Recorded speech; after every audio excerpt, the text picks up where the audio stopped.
This procedure applies to LINX 9810 and LINX 9830 printers.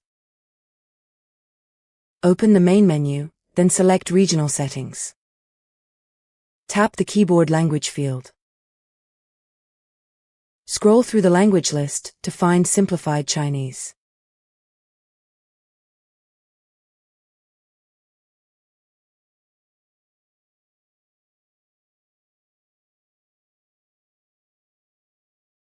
Select Simplified Chinese from the list.